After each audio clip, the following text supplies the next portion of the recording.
রচনা বন্দ্যোপাধ্যায়ের সঙ্গে যা আজকে হলো সেটা হয়তো রচনা বন্দ্যোপাধ্যায় আর কোনো দিনও ভুলতে পারবেন না।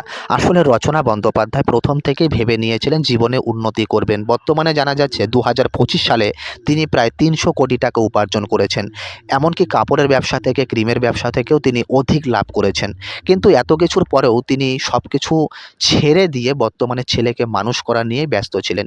কিন্তু রচনা বন্দ্যোপাধ্যায়ের ছেলে যেহেতু কিছুদিন ধরে একটু অন্যরকম ছিল, তাই আপাতত রচনা অনেকটাই চিন্তিত ছেলেকে মানুষ করা নিয়ে। বর্তমানে জানা যাচ্ছে যখন কলেজে যাচ্ছে তখন অনেক কিছু করছে যেটা সত্যি রচনার জন্য লজ্জার বিষয়। রচনা বন্দ্যোপাধ্যায় তাই ভেবেই নিয়েছেন এবছর ভোট কমিয়ে দিয়ে এমনকি অন্যান্য বিষয় কমিয়ে দিয়ে ছেলেকে মানুষ করবেন এমনটাই তিনি শপথ নিয়েছেন।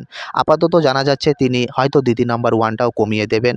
অন্যদিকে রচনা বন্দ্যোপাধ্যায় যেহেতু বর্তমানে অনেকটাই মানুষের চোখে ভালো, সুতরাং তিনি নিজের ভালোটা ধরে রাখবেন এমনটাই তিনি প্রাণপণ চেষ্টা করবেন, ছেলেকে মানুষ করবেন এমনটাই জানা যাচ্ছে। নেক্সট আপডেট পেতে চ্যানেলটিকে সাবস্ক্রাইব করে বেল আইকনটিকে প্রেস করে সঙ্গে থাকুন। বাই।